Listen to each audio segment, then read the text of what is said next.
Pokoknya saya tidak bisa menerima. Cuman kan balik lagi, Edis itu bukan bagian dari gereja Katolik. Jadi Edis mau masih melanjutkan dengan pengajarannya, silahkan, nggak juga silahkan. Jawab ya, saya kasih dua pilihan. Pada saat Allah berfirman ya tentang beranak cucu dan kuasailah bumi, Allah berfirman mengenai beranak cucu itu pada saat manusia sudah jatuh dalam dosa atau setelah pada saat manusia setelah jatuh atau sebelum jatuh dosa. Silahkan dijawab teman-teman yang di bawah.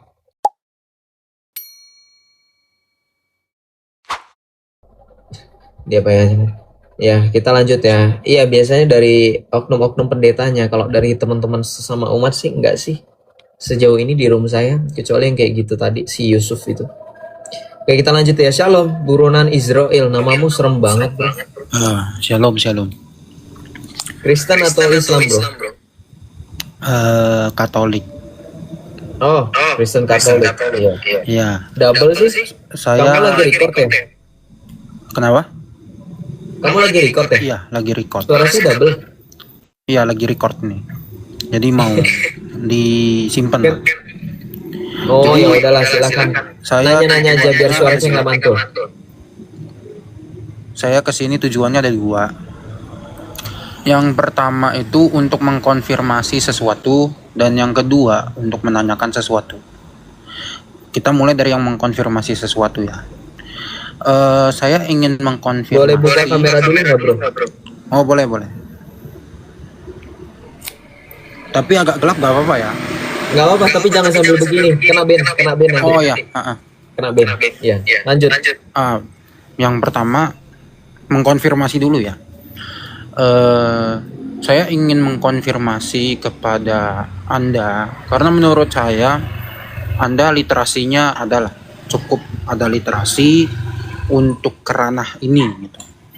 Saya ingin mengkonfirmasi bahwa boleh nggak saya menganggap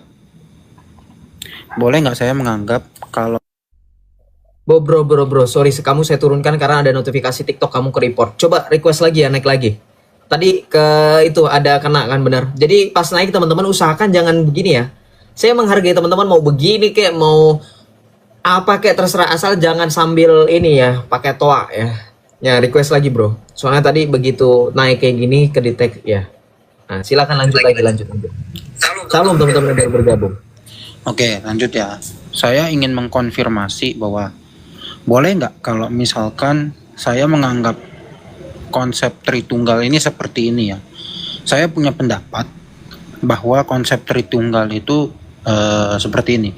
Di kitab Kejadian itu kan ditulis bahwa Allah menciptakan manusia serupa dengan dirinya. Nah, saya menganggap bahwa kayak begini, manusia itu terdiri dari 3 unsur. Yang pertama adalah wujud, yang kedua adalah akal, bukan pikiran ya, akal, dan yang ketiga adalah ruh. Kalau misalkan salah satu unsur ini dihilangin, nggak bakal jadi entitas yang namanya manusia.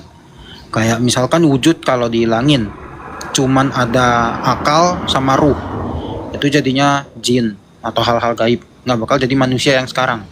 Kalau misalkan cuman wujud dan ruh, nggak ada pikiran, nggak ada akal, itu jadinya binatang, nggak bakal jadi manusia yang bisa membedakan mana yang benar, mana yang salah. Kalau misalkan cuman ada wujud, cuman ada pikiran, tidak ada ruh, itu bakalan jadi kayak AI, jadi kayak robot, tidak punya ruh. Nah, jadi manusia terdiri dari 3 unsur ini. Karena di Alkitab, di Kejadian itu dibilangnya Allah menciptakan manusia serupa dengan dirinya, berarti Allah juga mempunyai 3 unsur tersebut sama seperti manusia. Tetapi apakah 3 pribadi itu menjadi satu? Iya. Satu menjadi 3? Iya. Jadi kalau salah satu ini dihilangkan, tidak akan bisa menjadi serupa dengan Allah gitu loh. Tidak bisa menjadi serupa dengan Allah manusia itu. Nah, jadi saya menganggap bahwa Tritunggal ini seperti kayak Allah Bapa, Allah Putra, Allah Roh Kudus. Itu sama seperti manusia yang mempunyai wujud, akal pikiran, dan ruh. logika dasarnya kayak misalkan kita nih di HP nih ada aplikasi Google. Aplikasi Google yang di HP kita sama yang di headquarters-nya itu kan bisa dibilang sama, bisa dibilang berbeda. Samanya, apa yang kita tanyakan di Google HP kita akan dipertanyakan juga ke si Google headquarters yang ada di pusatnya. Kemudian apa yang keluar dari pusat headquarters itu juga keluar di Google yang ada di HP kita. Tapi apakah bisa dibilang pribadi yang sama? Enggak juga. Karena di Google HP kita itu bentuknya aplikasi, alat bantu. Sedangkan yang di headquarters itu seperti ada gedungnya, ada karyawannya, ada big datanya. Jadi kalau dibilang sama iya, dibilang nggak sama juga iya. Tapi seperti kayak yang di headquarters itu ala Bapak, yang di pusatnya itu ala Bapak. Oke. Gua nangkep. Kalau kelamaan, kalau kepanjangan kali bukan kelamaan. Kalau kepanjangan gue nanti jadi nggak nangkep poinnya. Oke. Boleh Intinya seperti itu. Boleh. Jadi ingin mengkonfirmasi, boleh nggak gua sebagai Katolik menganggap seperti itu, pemahaman seperti itu? Mengkonfirmasi aja.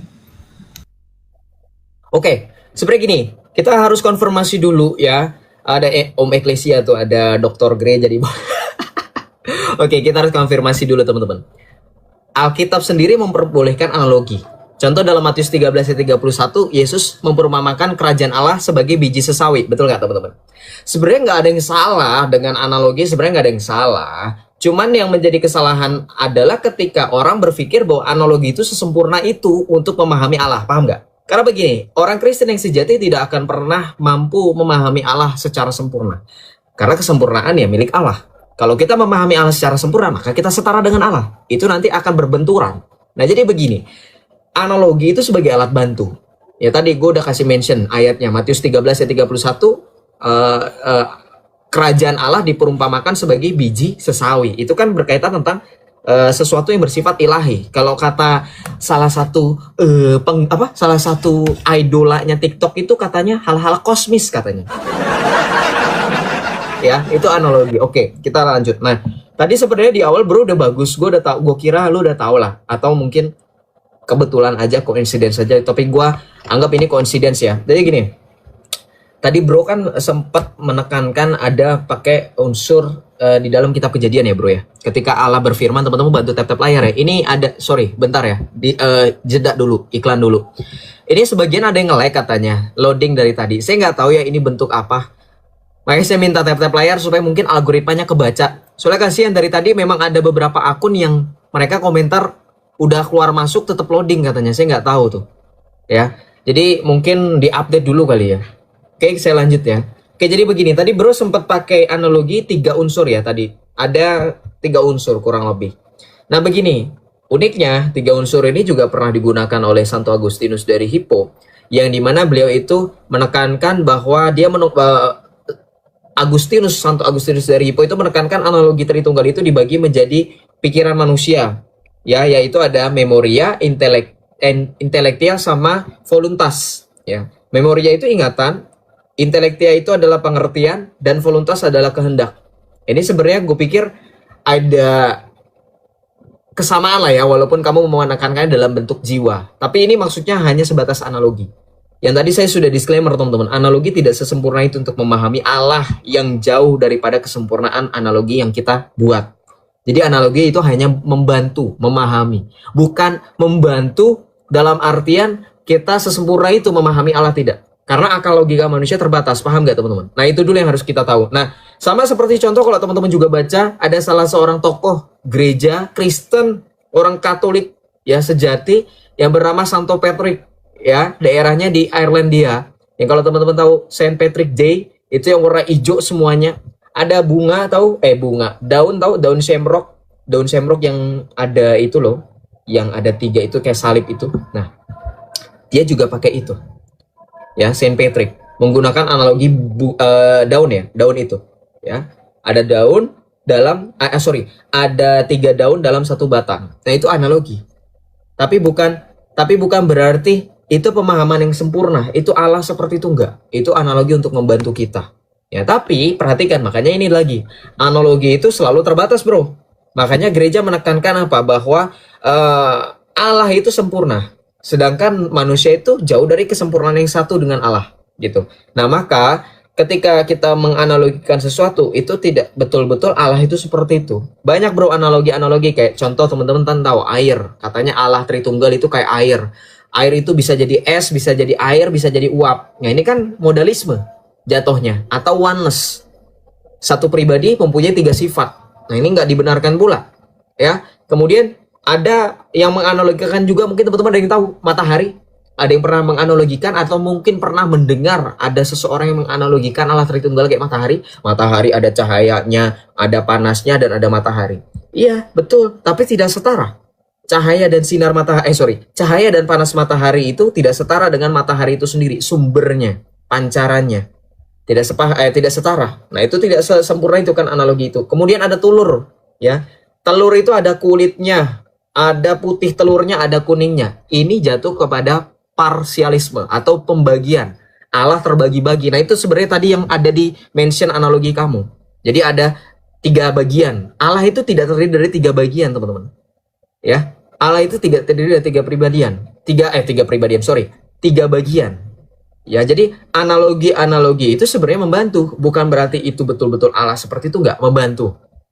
Ya, karena apapun itu, pemahaman mengenai Allah Tritunggal Maha Kudus, kita tidak akan pernah mampu sempurna 100% itu memahami Allah ya kayak gini, nggak.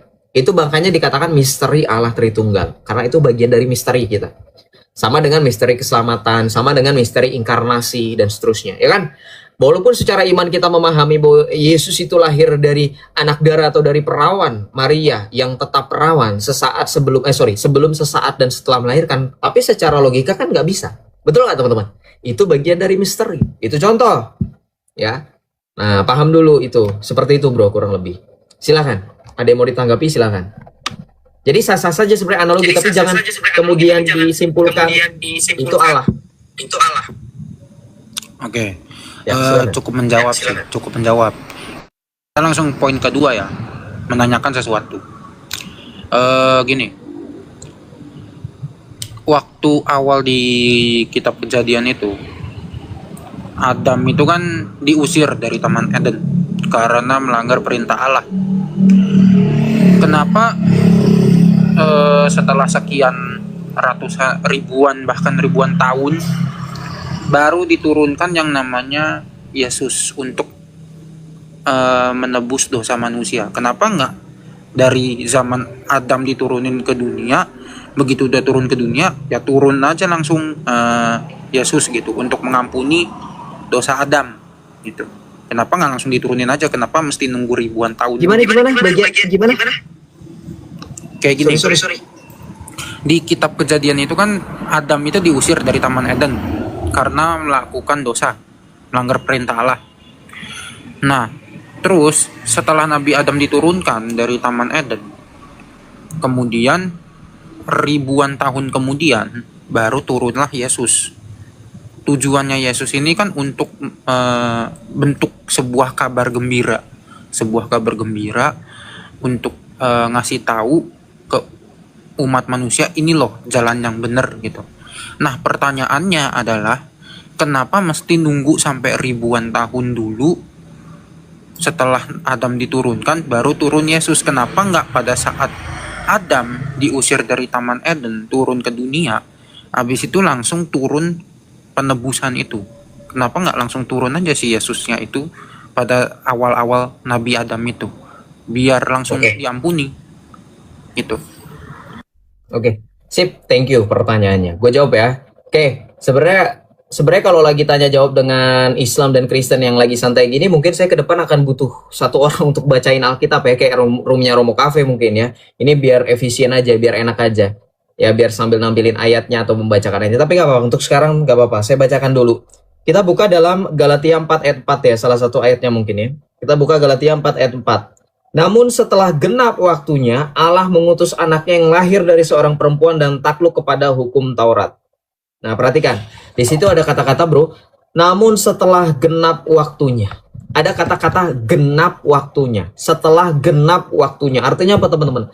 Allah itu tidak bertindak secara sembarangan dan tidak bertindak dalam kapasitas logika manusia maunya buru-buru gitu loh. Segala sesuatu sudah menjadi bagian kehendak Allah ya. Dan sekali lagi, ada yang namanya rencana sejarah keselamatan supaya manusia bisa memahami ya. Kita tidak bisa mengubah sesuatu yang kita sebut sebagai nasi yang sudah berubah jadi bubur. Jadi nggak bisa kemudian Adam itu, kan Adam jatuh harusnya langsung diselamatkan. Ya, itu maunya kita. Tapi kan ada konsekuensi yang harus ditanggung dulu oleh Adam. Betul nggak, bro? Betul nggak? Gini loh, masalah gini. Kalau kamu baca kitab Kejadian, kita baca Kejadian dulu satu. Saya tanya sama teman-teman. Bro, nggak apa-apa, nggak usah jawab. Saya tanya sama teman-teman yang di kolom komentar. Coba bantu jawab saya ya. Saya tanya, ini pemahaman orang Kristen. Supaya kita punya apa? Pemanasan otak kita dan iman kita. Saya tanya sama teman-teman. Jawab ya. Saya kasih dua pilihan. Pada saat Allah berfirman ya tentang beranak cucu dan kuasailah bumi, Allah berfirman mengenai beranak cucu itu pada saat manusia sudah jatuh dalam dosa atau setelah pada saat manusia setelah jatuh atau sebelum jatuh dosa? Silakan dijawab teman-teman yang di bawah. Saya mau tanya. Pada saat Allah berfirman kuasailah bumi, beranak cuculah, itu setelah kejatuhan atau sebelum kejatuhan? Sebelum. Tuh, sebelum, bro. Nah, bayangin, sebelum kejatuhan lalu bilang beranak cuculah. Nah, makanya begini teman-teman. Saya kan pernah ngomong sama Islam. Nah, ini teman-teman kalau yang nontonnya nyimak benar-benar. Ketika saya diskusi tentang sejarah pencintaan dengan Islam, saya kan selalu nanya, teman-teman ngeh nggak ketika saya tanya, kenapa di Islam Allah menciptakan Adam dan istrinya di Al-Quran tidak mengenal dosa asal, dosa waris, atau natur dosa seperti Kristen. Tapi kok kalian yang katanya diciptakan Allah, kok diciptakannya ke bumi, bukan di surga? Paham nggak maksudnya? Karena kalau dalam konsep kita, Allah itu memerintahkan manusia beranak cucu itu sebelum jatuh ke dalam dosa. Artinya, setelah jatuh ke dalam dosa, mereka punya keinginan itu, beranak cucu. Sehingga kisahnya berlanjut. Nah, itulah ketetapan Allah yang kemudian dilanjutkan melalui proto-evangelium. Kejadian 3 ayat 15, teman-teman. Coba dibaca, Kejadian 3 ayat 15, saya bacakan. Nah, ini ketika manusia jatuh dalam dosa, setelah Allah berfirman beranak cucu, maka Allah menyambungkan. Paham nggak? Setelah Allah berfirman beranak cucu, maka dari situlah Allah menyambungkan. Nah, karena mereka jatuh dalam dosa, skenarionya, ya Allah sambungkan Kejadian 3 ayat 15 tentang keturunan perempuan itu yang akan meremukkan tumitmu. Nah, dari situlah keturunan perempuan itu disiapkan. Maka disitulah pertama kali yang dinamakan dengan proto-evangelium. Jadi ada kesinambungan. Karena sebelum jatuh manusia, Allah sudah memerintahkan manusia pertama untuk beranak cucu. Nah, karena beranak cucu mereka perintahkan sudah selesai, tapi ternyata manusia mengalami kejatuhan dosa, maka rancangan keselamatan itu dilanjutkan ketika manusia di bumi. Makanya dipersiapkan keturunan perempuan itu sampai hingga datangnya Mesias. Yang di dalam Galatia 4 ayat 4 dikatakan apa? Tetapi setelah genap waktunya, Allah kemudian apa? Mempersiapkan kelahiran apa tadi? Saya jadi lupa, sorry. Kita baca lagi Galatia teman-teman. Sorry. Takut salah. Nah, Galatia 4 ayat 4. Namun setelah genap waktunya, Allah mengutus anaknya yang lahir dari seorang perempuan dan takluk kepada hukum Taurat. Gitu. Jadi ada kelanjutan, bro, istilahnya kayak gitu. Ada kesinambungan. Jadi Allah bisa saja menyelamatkan pada saat itu. Cuman karena pada saat itu sudah terlanjur Allah berfirman sebelum jatuh dalam dosa untuk beranak cucu, maka mau nggak mau persiapan keselamatan itu dilanjutkan sampai dengan Allah berfirman di dalam Kejadian 3 ayat 15 tentang keturunan perempuan. Sampai akhirnya dilanjutkan sampai Yesaya 7 ayat 14. Makanya kalau teman-teman ingat kan pada saat malam Natal ada Noveritis kan, tahu nggak? Berabad-abad sebelum, nah itu dibacakan rancangan timeline keselamatan, betul nggak? Kita yang Katolik sudah pasti nggak asing dengan itu. Jadi kita sudah tahu ketika kita misa dalam gereja Katolik pada saat misa malam Natal kan dibacakan Noveritis berabad-abad sebelum. Nah itu diceritakan tuh timelinenya. Kenapa? Nah itu nanti kamu bisa paham. Maklumat ya, bukan Noveritis, sorry, maklumat. Begitu. Thank you teman-teman yang sudah membantu jawab ya. Jadi gitu. Nah Allah tadi ya sudah dari berfirman untuk beranak cucu, kemudian Kejadian 3 ayat 15 ya. Seperti itu. Bisa dimengerti atau masih kurang paham? Silakan, bro.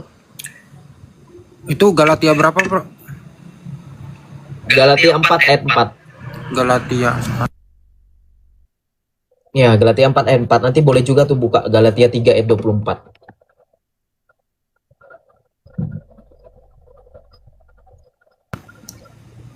Oke bro, cukup Udah lagi menjawab. efek untuk. Cukup menjawab. Oke, terima kasih banyak atas waktu dan jawabannya. Izin pamit dulu. Ya, Terima kasih banyak. terima kasih juga. Shalom. Tuhan Yesus berkati. Shalom, shalom. Ya, kita lanjut ya. Nggak apa-apa lah kalau disebut Nabi Adam, nggak apa-apa lah. Muhammad dipanggil Nabi baru lu pada curiga. Nggak apa-apa lah. Nggak apa-apa lah, udahlah, nggak usah. Nothing tulus lah. Kalau misalkan dia berdusta pun yang rugi bukan kita. Udahlah, sebagai orang Kristen janganlah memakai kita untuk ini ya. Katanya mau mengkristenkan Islam. Katakanlah kalau dia Islam, ya sudah bersyukurlah. Berarti dia memang mengharapkan menjadi Kristen. Ya, gitu. Masa di Katolik nggak boleh KB? Aduh, ini lagi komentar, kamu naik gak? Tahu nggak, di Katolik itu diperbolehkan KB. KB apa? KB alami, menghitung tanggal. Ya, jadi kau pikirlah, ya, yang namanya sesuatu yang dikatakan sebagai kehendak Allah dan juga partisipasi aktif bagian dari kehendak bebas manusia, itu harus dibarengi dengan rasa tanggung jawab. Jangan kau mau berbuat enak tapi kau hambat itu dengan istilahnya yaitu KB. Ya, udah nggak usah bahas itu sama saya sudah hatam ya. Saya bahas sama teman-teman saya yang juga pemerhati lulusan Universitas Indonesia yang mereka tergerak pada feminisme. Saya bahas itu, mereka semua diem kok. Kamu mau naik aja sini ya, saya bukannya sombong. Bahasan yang kayak gitu nanti bikin Islam pelangak-pelongok, nggak ngerti mereka. Ini kan ruangan saya didesain untuk bahas diskusi lintas iman secara general yang bukan terlalu tinggi bahasannya. Islam aja kalau kita bahas tentang Laudato Si mereka juga pelangak-pelongok. Oh, bahas itu lagi ya. Oke, kita lanjut ya. Makanya dalam Islam sholat selalu cari jalan yang lurus. Betul, jalan yang lurus itu Yesus Kristus, teman-teman. Bantu tap-tap layar, jambak aja tuh, Jong. Nggak bisa, itu akun fake, akun private juga, nggak bisa di invite. Nggak bisa, dalam gereja Katolik ada tuntunannya. Nggak boleh pakai sembarangan. KB itu nanti ada hukum kanonik, nanti mungkin teman-teman boleh baca juga ya. Nanti penjelasannya juga ada di dalam Alkitab, nanti pahamilah itu semua. Ya, kalau kita memahami Alkitab itu pasti ada alasan kenapa nggak diperbolehkan. Tapi once again, saya tidak mau membahas itu secara spesifik di room saya, karena room saya tidak didesain untuk itu. Nanti kalau kita bahas itu nanti ini Islam pada pelangak-pelongok, nanti pikiran mereka cuma selangkangan doang kalau kita bahas itu. Nanti ya ada waktunya nanti kita akan tema khusus untuk itu ya. Atau mungkin udah kelewat sih, kan Hari Perempuan Sedunia ya kemarin itu ya. Ya, shalom teman-teman, salve teman-teman semuanya. Jo mau tanya, apakah di Katolik benar boleh nikah beda agama? Oke, kita jawab ini ya, dispensasi namanya. Kalau kita merujuk kepada Alkitab sebenarnya ada ayatnya. Apa yang telah dipersatukan oleh Allah tidak boleh diceraikan oleh manusia. Betul nggak teman-teman? Sekarang gini, kalau Allah berkehendak untuk menyatukan manusia yang berbeda keyakinan, apakah Anda mampu untuk mengalahkan, untuk mengatakan ini bukan kehendak Allah? Kalau ternyata mereka jadi nikah gimana? Jadi punya keturunan sampai bertahan, sampai punya anak cucu, sampai mati, maut memisahkan gimana? Jadi paham nggak maksud saya? Sebagai orang Kristen yang sejati, kita tidak takut ya dengan menemukan jodoh beda iman. Ya, bukan berarti beda takut kita justru nantangin, enggak. Memang sebisa mungkin yang seiman, betul. Tapi begini, dalam gereja Katolik ada namanya dispensasi. Dan dispensasi itu dilakukan secara khusus. Nah, ini mungkin teman-teman balik lagi harus konsultasi dengan romo-romo yang memang ahli hukum kanonik gereja. Kalau saya hanya memahami sebatas pemahaman awam, jujur saja. Tapi begini, sejauh pemahaman awam, kalau teman-teman mau secara logika, Anda tahu kan ayat Alkitab yang berbunyi, satu jiwa diselamatkan, seisi rumah diselamatkan, tahu? Barangkali melalui satu pasangan Anda yang Kristen, atau melalui satu pasangan anak Anda yang Kristen kemudian menikah dengan Islam atau orang-orang yang tidak mengenal Kristus, barangkali mereka seisi rumah diselamatkan. Who knows? Nah, gereja Katolik menerapkan firman itu. Kenapa? Melalui dispensasi pernikahan beda agama, ada banyak kasus pasangan-pasangan, baik itu dari suami yang bukan Katolik atau dari istri yang bukan Katolik, menjadi Katolik. Sampai anak-anaknya sudah pasti dididik Katolik. Karena memang dalam dispensasi pernikahan beda agama di gereja Katolik, teman-teman harus tahu aturannya. Anak yang mereka punya, mau itu jumlahnya cuma 2, sebiji sekalipun, atau bahkan 3, 10, 10-10-nya jadi Katolik. Nggak bisa nggak, itu sudah perjanjian nanti. Ya, itu sudah perjanjian. Nah, jangan Anda pikir kasusnya sedikit, banyak itu. Coba tanya sama teman-teman yang memang menikah beda agama. Bagaimana? Ya, ada loh banyak kisah di luar sana, oh suami saya tadinya Islam tapi ikut saya jadi Katolik kayak gitu. Nah, makanya usahakan kalau menikah beda agama jangan ikut yang Islam, usahakan menikah beda agama aja di dispensasi gereja Katolik, usahakan sampai dapat izin dari uskup. Nah, makanya catat, pernikahan beda agama nggak sesimpel itu di dalam gereja Katolik. Makanya sekali lagi jangan asal kritik ya. Itu harus melalui proses penyelidikan kanonik dan seterusnya. Ya, seperti itu ya. Jadi nggak gampang, teman-teman. Susah juga itu ya. Begitu. Ya.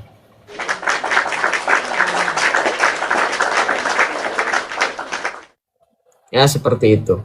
Dan dikatakan di dalam Alkitab juga kan ada, istri menguduskan suaminya. Begitu juga sebaliknya, suami menguduskan istrinya. So what? Saya pakai prinsip sola scriptura, terus kalian mau pakai apa lagi? Ya. Shalom teman-teman, salve. Iya betul, cerdik seperti ular dan tulus seperti merpati. Anda harus bisa menginjili di tengah-tengah dunia yang sekarang lagi berperang, yaitu salah satunya dengan mempersatukan yang berbeda. Nah, tapi Anda jangan sampai menyeberang ke sana. Yang harus Anda usahakan adalah yang di sini menyeberang ke sini. Bagaimana caranya? Ya nggak perlu dipaksa, nggak perlu rayuan-rayuan palsu. Anda cukup hidup di dalam Kristus, menerapkan ajaran-ajaran kekristenan yang sejati, yaitu gereja Katolik. Maka saya jamin, ya perlahan-lahan namun pasti orang-orang di sekitar Anda akan melihat cerminan Kristus. Ya, seperti itu. Apa cerminan Kristus? Ya, kasih tapi tetap tegas ya. Seperti itu. Laverison, berisik ini siapa sih maksudnya? Naik aja lah Laverison, saya nggak tahu maksud kamu apa komentar kayak gitu. Shalom teman-teman, salve. Satu orang percaya seisi rumah diselamatkan. Good point, itu dia. Romo Felix ya, Romo Felix itu ahli hukum kanonik gereja. Pemberkatan ya, tidak ada namanya sakramen, pemberkatan perkawinan, betul. Hari ini ya, hari perempuan ya. Si buronan Israel tuh kayaknya terkontaminasi pergaulan, nggak apa-apa lah. Kalau terkontaminasi nanti sterilisasi jangan lupa ya. Saya juga terkontaminasi dengan ajaran-ajaran Islam, makanya saya sering diajak bukber. Tapi saya masih tetap bisa memposisikan diri untuk steril. Ya kan? Ya bayangin di posisi saya yang sudah murtad. Teman-teman saya kan sudah tahu juga saya murtad. Terus bagaimana? Ya posisi mereka masih membercandai saya. Nggak sholat. Terus saya bilang, sholat ngapain? Berdapat pahala. Emang yakin dapat pahala? Nggak tahu juga sih. Wallahu alam, ya sudah. Selesai. Diskusi kita selesai. Anda bingung, saya pun juga bingung. Tapi Anda bingung, Anda bakal nggak bisa tidur. Kalau saya bingung, saya cuman ketawa.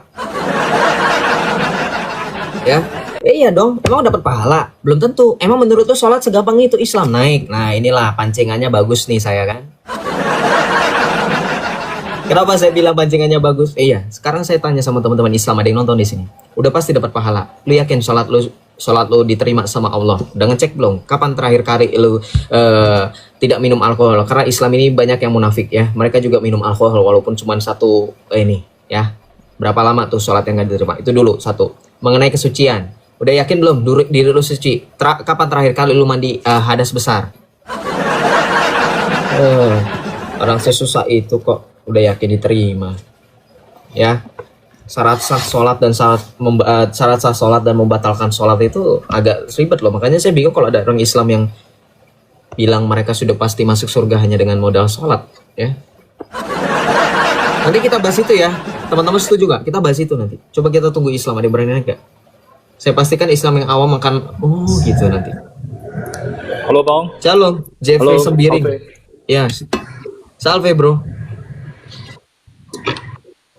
Ya, sebelum saya mau nanya, itu di atas kepala apa itu yang kayak ada warna emas, ada semacam gulungan, itu apa maksudnya itu? Yang mana bro? Oh ini? Enggak, di atas kepala. Bukan.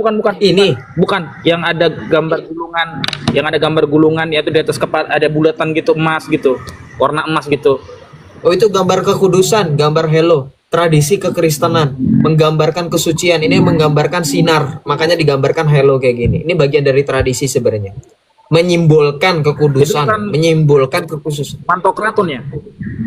Pantokraton bukan? Iya. Apanya maksudnya lukisannya? Yesus Pantokrator. Oh. Bukan, beda. Yesus Pantokrator itu yang di Gunung Sinai itu yang tadi dipakai sama si Kenshin. Iya, Pantokrator. Iya, itu Kenshin punya tadi. Ini saya bukan yang Pantokrator. Kenapa?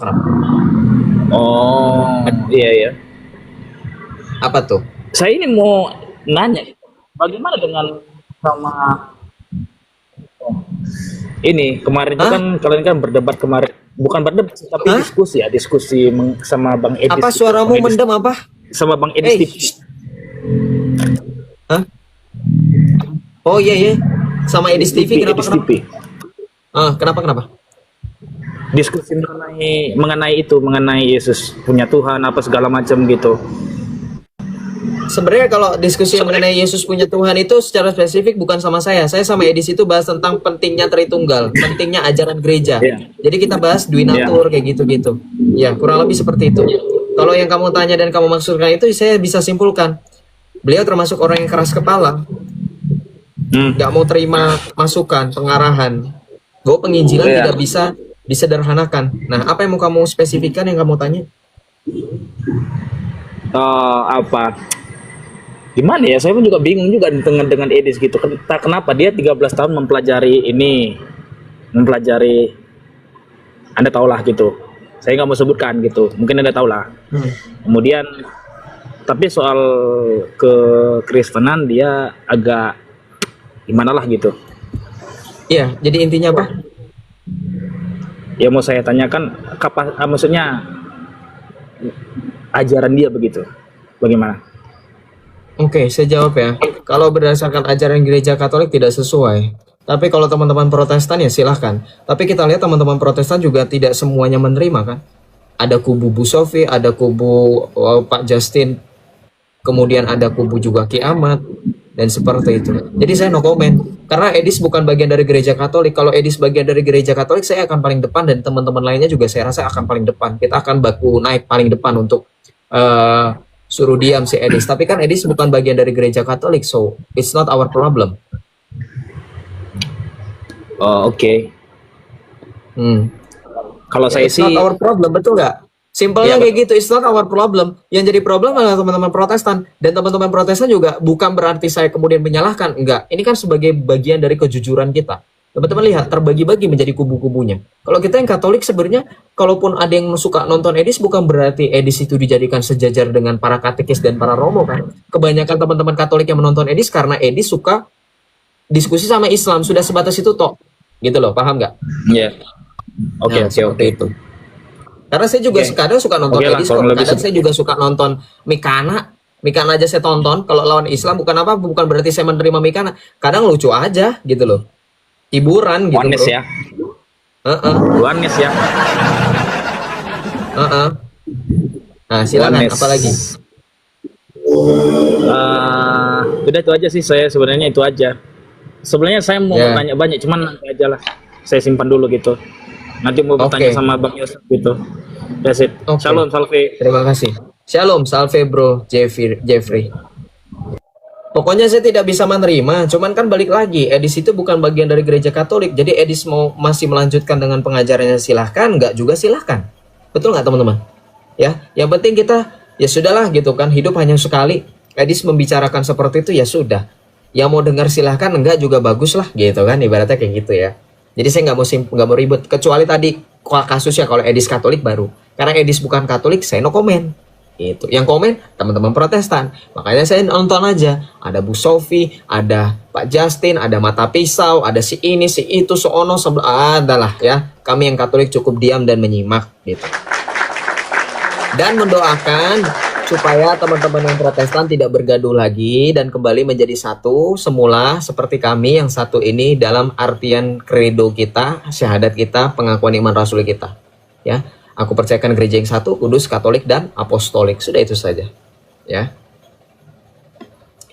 Jadi apapun itu, saya nggak mau terima. Oh tapi kan itu udah, itu tontonan kamu, nggak usah dipaksain ke saya. Nanti giliran saya klarifikasi, nanti dibilangnya saya nyenggol-nyenggol Edis TV, capek ah. Sadar nggak kalian? Dulu 2 tahun yang lalu, jangan 2 tahun yang setahun yang lalu awal-awal tahun ini nggak pernah ada ribut-ribut sebesar ini. Ini nggak selesai-selesai loh. Saya tuh sampai bosan gitu loh. Kita mau menginjili ini jadi kecok gitu loh. Jadi Islam tuh bukan bahas substansi, sekarang jadi bahas gosip, ngerti nggak? Bisa nggak ya orang-orang itu diam sedikit gitu ya? Jadi saya bingung gitu. Ini pun orang pada ngeramein gitu. Maksud saya sudahlah, bikin anyep aja, nggak usah ditonton gitu loh. gitu ya kan? Setahu saya 2 tahun yang lalu tuh nggak ada yang kayak gini drama-dramanya gitu kan. Kayaknya cuman masalah salah ngomong sudah selesai klarifikasi. Ini mudah gitu kan. Udahlah ya. Jadi gitu. Ya, jadi ingat ya seperti itu. Oke, saya lanjut. Agak pegel kepala saya tuh. Kenapa ya kepala saya tegang? Apa saya harus makan B2? Apa saya harus makan besek dari C Ferrari Wang ini? Saya harus makan sambil nyemil ini, atau saya nyemil asinan dari Cece Katarina Yani?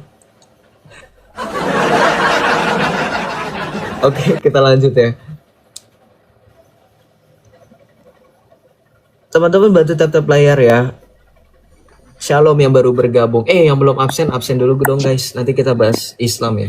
Ada Islam soalnya itu request tadi. Tapi di cancel nggak jelas nih. Shalom murid Kristus, selamat malam. Malam Bang, shalom. Shalom. Dari Islam atau dari Kristen? Kristen Bang. Kristen. Boleh buka kamera Bang? Bantu saya kalau yang tadi Jeffrey itu nggak bisa buka kamera. Silakan. Bantu tap layar guys. Kita gaskan 500k, 300k, 500k. Silakan bro. Ya malam Bang. Mau perjelas lagi Bang. Masih banyak perdebatan tentang jumlah Tuhan.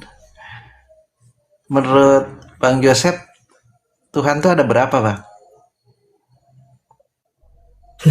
Jangan menurut saya. Saya hanya mengimani apa yang sudah diajarkan gereja dan kitab suci. Ya. 1 Timotius 2 ayat 5. Sebab Allah itu Esa dan Esa pula perantara antara Allah dengan manusia, yaitu manusia Kristus Yesus. Jadi Allah itu Esa. Keesaan Allah dinyatakan melalui putranya yang tunggal, Tuhan Esa kita Yesus itu apa, Kristus Bang? yang adalah firman.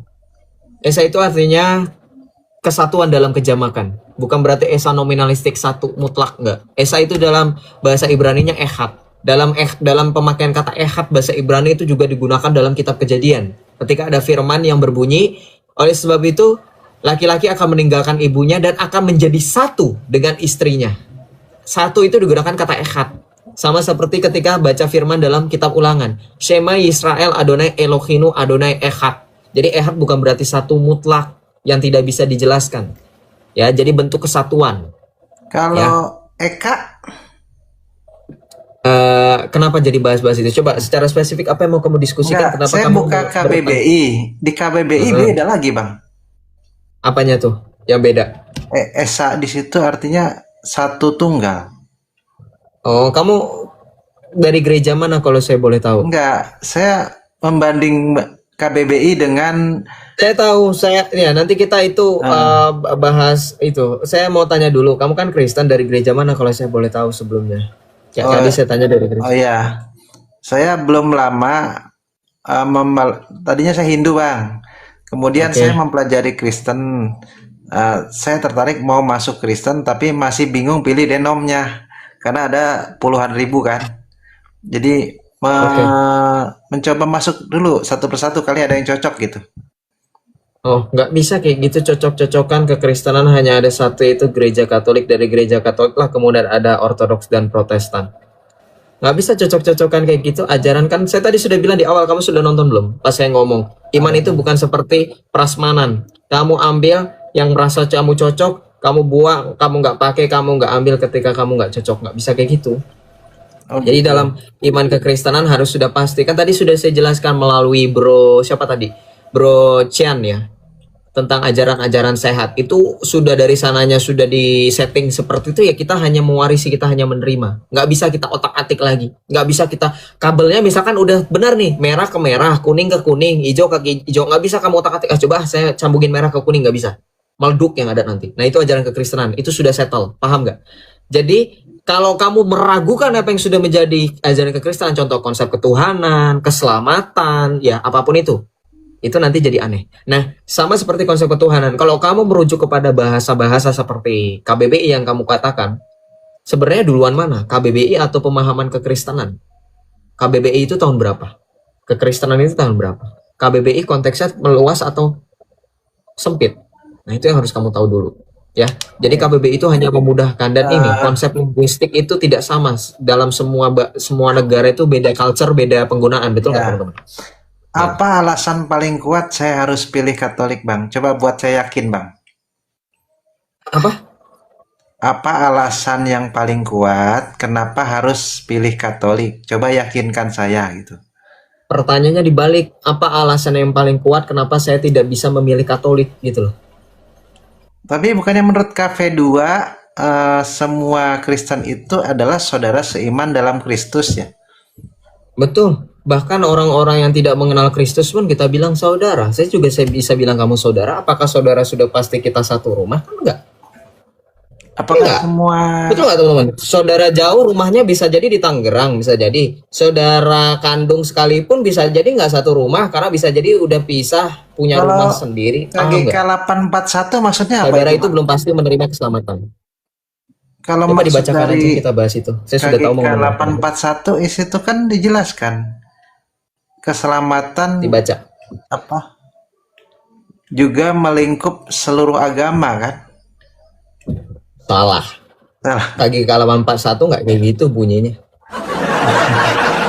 Ada Kamu Kristen keselamatan di mana? luar Kamu gereja. kalau belum Kristen jangan ngaku Kristen. Salah. Bukan. Salah.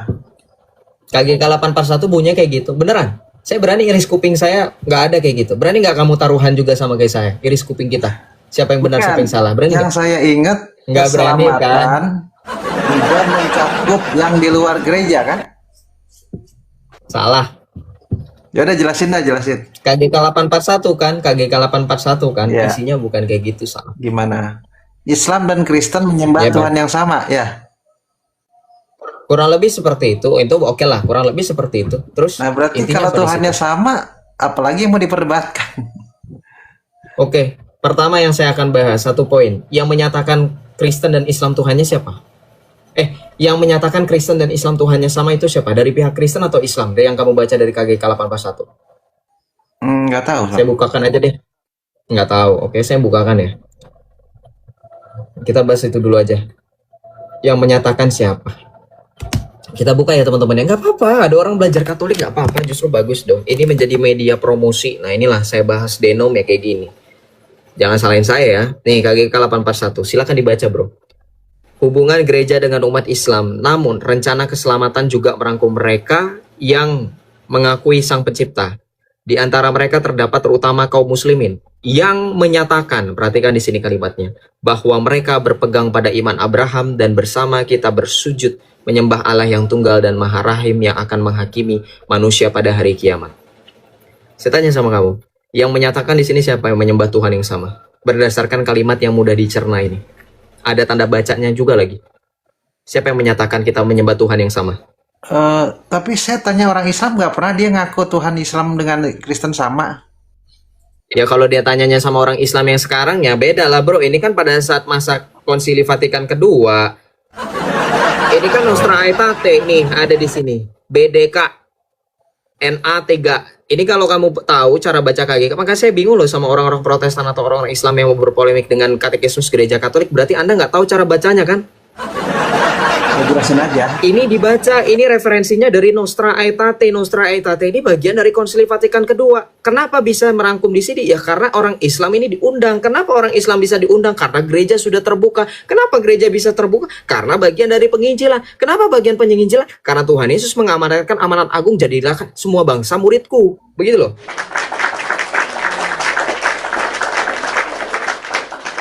Terus Oke. sekarang tanya sekali lagi. Kalau Islam menyatakan menyembah Tuhan yang sama, so what? Menurut kamu salah nggak? Menurut saya salah. Oke, dari mana kamu salah? Perintahnya buka Alkitab. beda, isi ajarannya beda, penjelasannya juga beda. Tuhan ada berapa? Tuhan ada berapa? Allah ada berapa? Nah, semua Secara manusia ontologis. meyakini bahwa alam semesta ini ada yang menciptakan, yaitu Sang Pencipta. Hanya saja penjelasan Sang Pencipta versi masing-masing agama. Kita jangan penjelasannya dulu. Kamu jawab dulu ada berapa Allah? Kalau di Islam, Pencipta itu hanya satu pribadi. Kalau di Kristen ada tiga. Enggak, jangan dibahas Islam secara universal yang menciptakan langit dan bumi siapa? Ada berapa pencipta? Kalau di Hindu ada tiga, Trimurti. Saya tanya secara general ada berapa pencipta? Tergantung agamanya. Enggak, saya ada berapa pencipta? Kalau agamanya Hindu ada tiga, Bang. Enggak. Hindu mana yang mengatakan ada Kan tiga? ada Trimurti, ada Siwa, Wisnu, Brahma. Nah, berarti kamu nggak ngerti konsep Hindu. Kamu Hindu apa saya tanya? Ya Brahma yang penciptakan, yang Brahma. Hindu apa kamu saya tanya? Hindu apa kamu? Saya Kamu Hindu Hindu KTP, Bang. Ah, berarti kamu bukan Hindu, kamu Islam. Waduh. Beda kalau Islam Islam mengakui Muhammad, saya kan tidak. Enggak, kamu Hindu KTP berarti kamu nggak tahu apa-apa. Ya, kan yang penting beragama di Indonesia itu KTP-nya. Hindu apa? Hindu KTP formalitas saja. Ya berarti nggak mempelajari Hindu dong. Enggak. Ya udah, terus kenapa kamu bisa tahu agama Hindu kalau kamu cuma Hindu KTP? Ya kan di setiap pertemuan sering dengar itu ada Trimurti. Kamu pemahaman KTP kamu artinya apa? Berarti kan kamu tidak menjalankan formalitas ajaran kamu. Sekarang kamu ngaku katanya setiap pertemuan. Jadi kamu tuh Hindu KTP atau Hindu ajaran? Jadi maksud kamu apa sih? Sebenarnya kenapa kamu jadi melencot, bro? Jadi Ya, yang abang mana? tahu dah, yang abang tahu Trimurti itu apa? Saya nggak mau ngomongin agama yang lain karena itu bukan bagian dari Ya diskusi udah, keislaman berarti saya. nggak usah dibahas ke situ dong. Ya sudah, makanya saya bertanya secara general yang kamu ketahui. Pencipta ada berapa? Seluruh agama apa menurut satu agama? Gini aja deh, di Indonesia Pancasila sila pertama apa? Ketuhanan yang Maha Esa. Esa artinya apa? Satu. Oke, berarti pencipta ada berapa? Satu. Oke, di Indonesia agama yang diakui ada berapa di bawah Pancasila? 6. Ada 6, termasuk Hindu dan Buddha nggak? Ya. Ya sudah, tuh. Jadi pencipta ada berapa? Jadi Ada. pencipta ada berapa? Mau agamanya Hindu, mau agamanya Buddha, mau agamanya Katolik, mau agamanya Islam, pencipta ada berapa? Berdasarkan sila pertama ketuhanan yang Maha Esa, pencipta ada berapa? Satu. Nah, udah, tuh. Coba dibaca di sini 1 Korintus 8 ayat 5 sampai dengan 6. Sebab sungguh pun ada apa yang disebut ilah baik di surga maupun di bumi, dan memang benar ada banyak ilah dan banyak Tuhan, yang dengan demikian bagi kita hanya ada satu Allah, yaitu Bapa. Sekarang saya tanya sama kamu, kalau Islam mengakui menyembah Tuhan yang sama, menurut kamu kita marah-marah atau kita terima lalu kita doakan semoga mereka menyembah Allah yang sejati? Saya tanya sama kamu, ketika Islam di sini mengakui Tuhan yang sama, kita lebih memilih untuk buang-buang tenaga atau kita mendoakan dan kita ajak pelan-pelan mereka mengenal Allah yang sejati, yaitu Allah Bapa, berdasarkan Nostra Aetate? Mungkin mereka percaya bahwa ada sang pencipta, cuman penjelasannya mungkin beda dengan kita gitu kan. Nah itu dia, tujuan adanya Konsili Vatikan kedua, satu-satunya melalui Lumen Gentium dan juga Nostra Aetate, adalah supaya penginjilan tersebar luas dan supaya diskusi mengenai ajaran sejati yaitu Kristenan bisa disampaikan dengan mudah. Itu sebab makanya gereja melalui Konsili Vatikan kedua memperbolehkan. Tadinya gereja itu bersifat agresif. Makanya kalau kamu mau tahu, sebelum Konsili Vatikan kedua, contoh agresif dari gereja Katolik adalah perang salib. Oh ya, yang perang salib 4. Inkuisisi. Yang Ya, keempat itu sebentar ya. Perang salib inkuisisi. Tahu kan teman-teman? Kira-kira masih efektif gak cara seperti itu, penginjilan? Tidak. Enggak kan? Nah, jadi gereja merubah arahnya, lebih progresif tetapi tetap mempertahankan absolut iman, yaitu extra ecclesiam nulla salus. Di luar gereja Katolik tidak ada keselamatan. Nah, makanya tadi kan kamu mention ada keselamatan di luar gereja Katolik. Ada, tapi hanya seberkas, tidak utuh. Kenapa saya bilang seberkas? Agama-agama semuanya mengajarkan kebaikan, betul nggak teman-teman?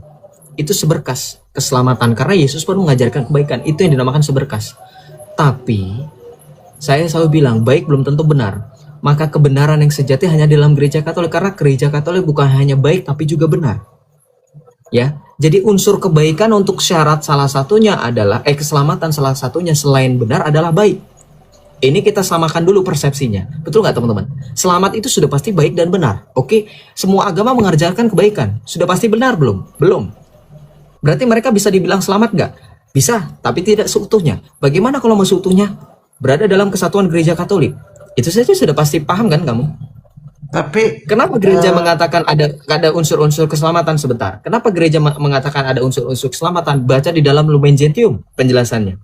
Gereja melihat agama-agama di luar Katolik atau ajaran-ajaran di luar dari gereja Katolik adalah bentuk persiapan Injil. Paham nggak kamu kalimat itu? Oke. Maka di situ dipahami bahwa agama-agama itu bagian dari jalan-jalan menuju kepada kebenaran yang sejati, yaitu gereja Katolik. That's why kita punya ungkapan banyak jalan menuju Roma.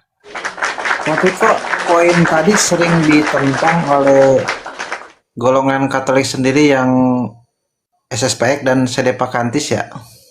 Ya, kamu tahu nggak SSPX dan CD Vacantis yang kamu bawa mention itu artinya apa? Yang menolak SKV 2 kan?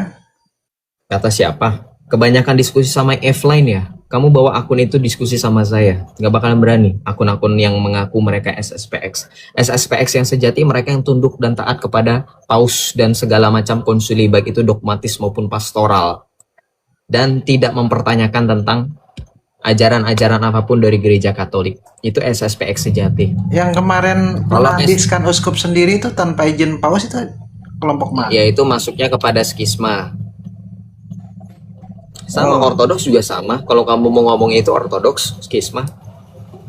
Oh gitu. Berarti Itu nanti jatuhnya kita bahas tentang eklesiologi, tentang gereja.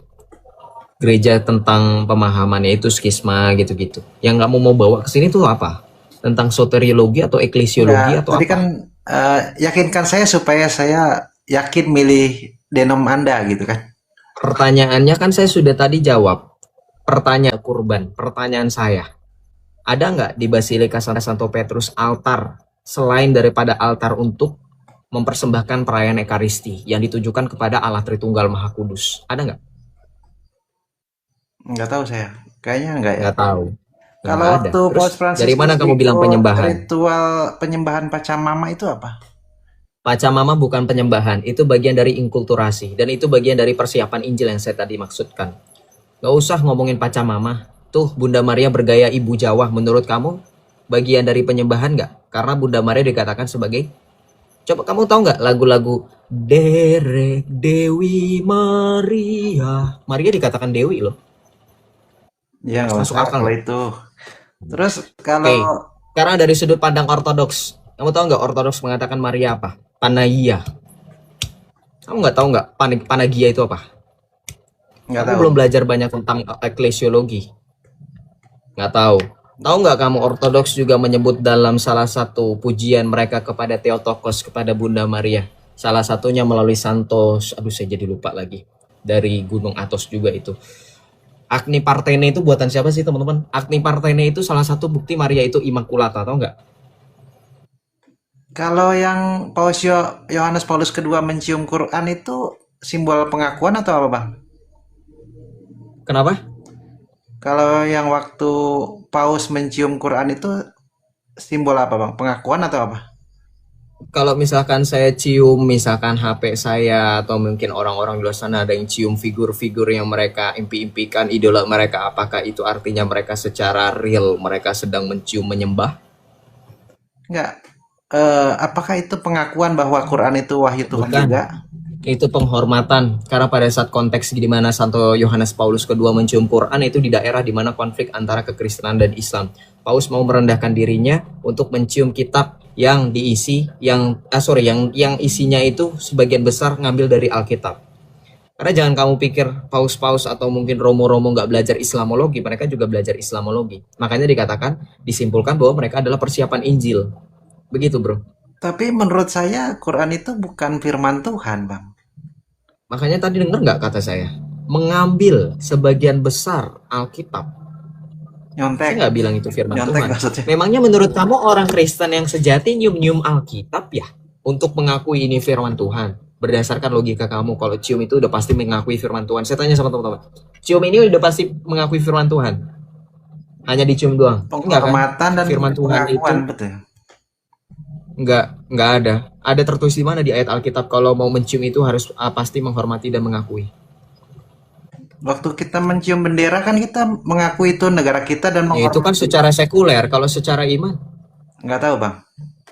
nggak tahu. Ya sudah, berarti tidak bisa menyimpulkan sesuatu yang kamu tidak tahu kan? Oke, Berarti kalau Santo Yohanes Paulus kedua mencium Al-Quran bisa jadi ada maksud tertentu. Oh, Bisa iya. jadi dengan Paus mencium Al-Quran itu dari mulutnya bisa memberkati dan Al-Quran yang mereka pakai tidak lagi mereka gunakan. Karena kan Paus itu kan orang kafir, ya. Ya. Logika. Saya Islam. Sekarang saya tantang orang yang pakai cium-cium foto Paus itu, saya tantang. Kamu tahu nggak Paus Santo Yohanes Paulus kedua udah wudhu atau belum? Tahu kan teman-teman? Ayo kita bermain logika. Orang Islam, saya tanya sama orang Islam, betul nggak? Mereka kalau pegang Al-Quran harus wudhu. Saya tanya, Paus Santo Yohanes Paulus kedua ketika cium Al-Quran sudah wudhu atau belum? Bentar Kalau ya. sudah wudhu, Makasih, dari Bang. mana Turun dulu, datangnya? Bang. Nah, kenapa kau turun? Ada Kenapa kau turun? Kau jawab dulu itu. Saya tanya, Paus Yohanes Paulus kedua udah wudhu belum memegang Al-Quran? Kan mungkin dia wudhu. Ngapain? Nah sekarang, kalau dia belum wudhu, kira-kira Al-Qurannya suci atau tidak? Di Islam nggak boleh loh megang Al-Quran sebenarnya. Itu cara pikir sederhana. Saya pernah tanya sama Protestan yang polemik dengan foto Yohanes Paulus kedua, Santo Yohanes Paulus kedua cium Al-Quran. Saya tanya loh, di Islam memegang Al-Quran itu dalam keadaan suci, wudhu, nggak boleh najis sedikit pun. Saya tanya, Paus sudah wudhu belum? Terus kalau menurut kamu itu bentuk penghormatan atau penghinaan? Jawab dong. Tapi orang-orang itu nggak ada yang berani negur kan? Nggak ada yang berani negur Paus kan? Paus, wudhu dulu Paus. Belum wudhu nih si Paus nih ya.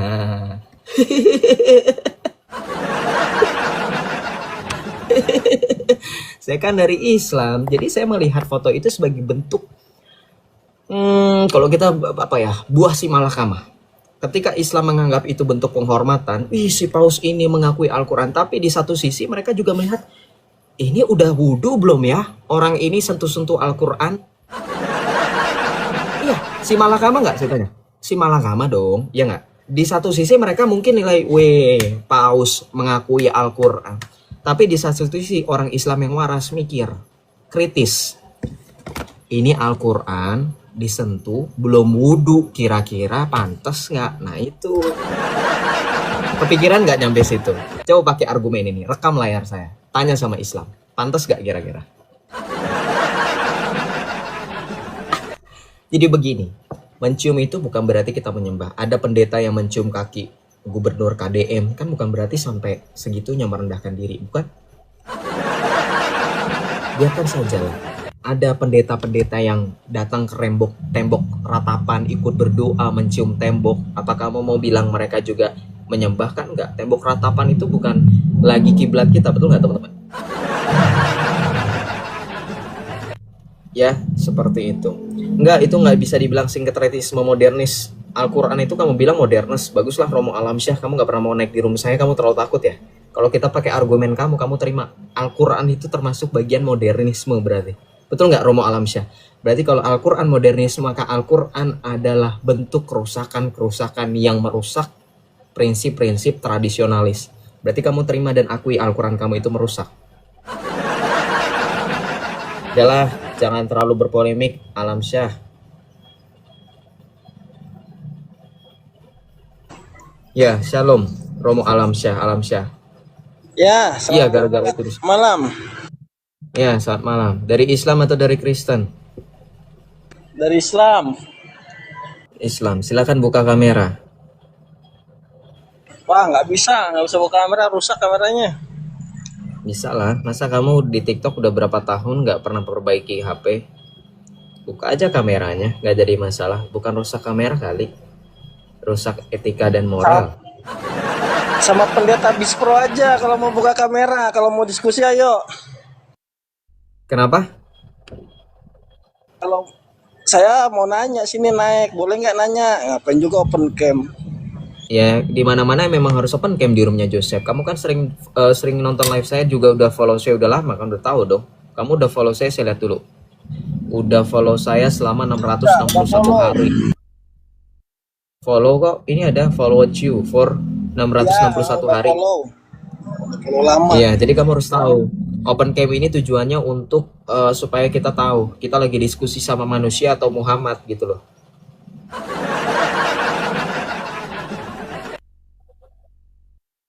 Bisa juga diskusi sama Santo kan?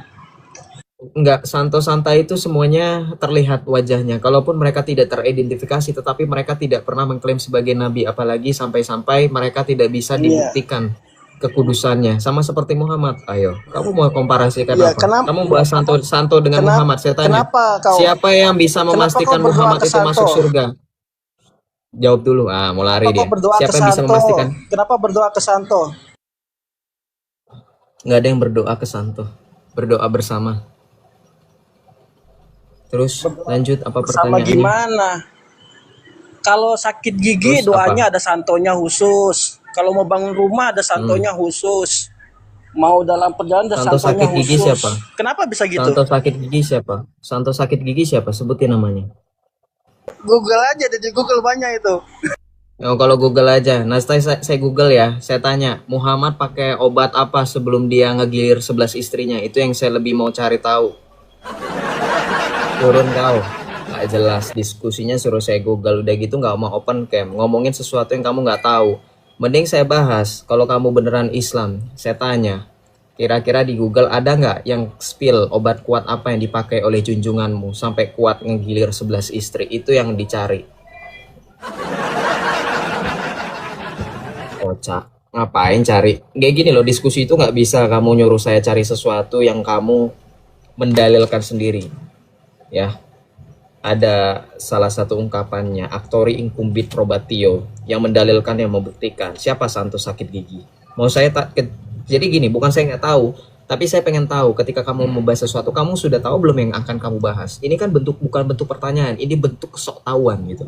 Bertanya itu pure dari rasa keingintahuan, bukan sok tahu yang dibalut pada rasa keingintahuan. Jadi jangan logical fallacy di room saya ya. Lagian Islam ngurusin banget Katolik Protestan, mending lu urus no Sunni sama Syiah. Iran sama negara-negara Islam lagi berantem, lu ngurusin Katolik Protestan. Kita malah lagi adem-adem aja, nggak pernah ada tempur Amerika sama Vatikan. Yang ada Amerika tempurin Islam. Si Islam bukannya sadar diadu domba, malah baku tumbuk satu sama lain. Sunni sama Syiah, Hizbullah sama...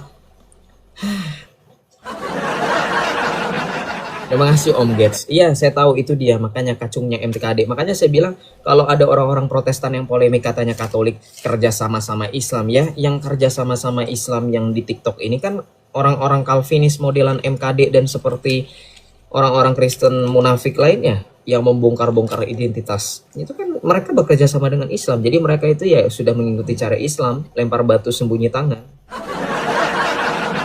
Bukan ya, saya sebenarnya takut sih, saya takut ketularan tidak waras gitu ya. Oke, kita lanjut ya. Santonya nggak diakui, Muhammad kali nggak diakui santonya. Oke ya, saya nggak bisa live lama-lama untuk hari ini karena besok hari Senin saya harus bangun pagi. Jadi teman-teman, nih suka telat nih, orang udah mau habis live-nya baru pada join 700 orang. Kemana aja saya live dari tadi sore. Follow dong yang belum follow, aduh. Giliran saya mau akhiri selalu lame ya, mana nih, sayang kalau diakhiri. Tapi kalau nggak diakhiri saya nggak bisa tidur. Saya sudah 2 hari ini full dan ini sudah mau jam 9 ya. Ke gereja Johah iya, tapi misalnya lain kali pagi-pagi lah biar kegiatannya tapi saya nggak bisa ngatur. Maksudnya saya saranin aja biar misa duluan, habis itu sudah selesai enak kan, mau ngapain aja tenang, hati kita nggak diuber-uber waktu. Itu loh, paham gak maksud saya? Tapi udahlah, itu teman-teman yang penting sudah misa saja sudah bersyukur ya. Oke lah, begini saja ya solusinya dari saya. Next lagi ya. Dari tadi kita bahas Islam itu seru loh. Kasihan kalian yang ketinggalan itu ya. Kasihan ya. Yang seru dari tadi seru. Dari mulai Islam sampai teman-teman yang Protestan naik, sampai orang-orang yang nyamar tapi ternyata Islam kayak tadi barusan, itu luar biasa bikin room saya tambah seru. Tapi balik lagi ya. Teman-teman, mungkin saya klarifikasi untuk kesekian kalinya, tapi ini yang terakhir ya. Jadi gini, kalau di luar negeri, kalau di luar sana ada yang mention nama saya untuk masalah donasi atau masalah nominasi apapun ya. Pertama-tama untuk masalah donasi, saya tidak bertanggung jawab ya. Kalau teman-teman mau berbagi berkat dengan siapapun terserah. Tapi kalau ada yang catut-catut nama saya, teman-teman tolong pastikan dulu. Ya saya nggak mau nanti keseret-seret. Ya kita nggak ada yang tahu. Oh Joseph waktu itu saya pernah transfer segini-gini. Katanya atas nama kamu, katanya kamu ini. Kalau nggak dari saya sendiri, itu pun saya pun nggak kayak gitulah ya. Kayak misalkan ada akun yang namanya Lina Wijaya minta-minta Alkitab gitu ya. Hati-hati itu. Pokoknya yang mengatasnamakan saya teman-teman tolong hati-hati, waspada. Itu satu. Bukannya saya mau pelit ya, terserah. Sekali lagi, teman-teman mau berbagi berkat itu teman-teman hak. Tapi kalau ada yang nyangkut sama saya, tolong confirm dulu ya. Takutnya, soalnya tadi ada satu orang DM saya, katanya ada akun yang mengatasnamakan Joseph Albert gitu, minta donasi Alkitab. Itu kurang ajar sekali ya. Itu dulu, itu satu poin pertama. Jadi confirm dulu ya. Nggak apa-apa teman-teman mau berbagi berkat ya silahkan, tapi maksudnya jangan langsung percaya. Oh, yang kedua, tentang nominasi nama saya yang dimasukkan ke daftar apologet yang diperhatikan. Terakhir, last ya, but not least, saya terima kasih. Tapi lain kali kalau ada kayak gitu saya mbok ya ditanya dulu gitu loh, berkenan atau enggak. Maksudnya ada confirm dulu ya. Tapi nggak apa-apa, saya apresiasi. Oke, itu untuk klarifikasi saja. Terakhir ya, saya juga mau bilang terima kasih banyak buat teman-teman yang sudah duduk dan mendengarkan. Saya juga terima kasih banyak buat teman-teman yang tap layar. Ya memang belum 1M, karena dari tadi lama sih. Coba kalau dari tadi cepat 1M, saya bisa sampai subuh saya live-nya. Makanya gini aja, saya kan sudah bilang, saya biasanya live itu kalau nggak jam 5, jam 6 WIB waktu Indonesia bagian Barat. Jadi teman-teman pantengin aja. Nah, saya sedang menyusun jadwal. Saya diskusi dengan anak santri. Ini nggak ketemu jadwalnya. Mudah-mudahan besok ketemu atau mungkin Selasa, saya nggak tahu ya.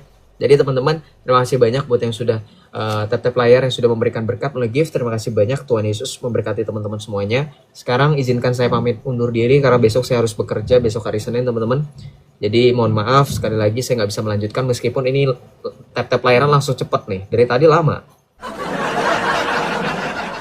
Nanti kadang kalau udah 1M bilangnya belum 2M. Nanti udah 2M. Kalian ini kayak Muhammad, nggak cukup 1, nambah 2, nambah 3, nambah 4, sampai nambah 11 nanti. Jangan ya. Dah ya, terima kasih teman-teman semuanya. Tuhan Yesus memberkati itu. Kalau nggak saya udahin itu nyampe 400 itu.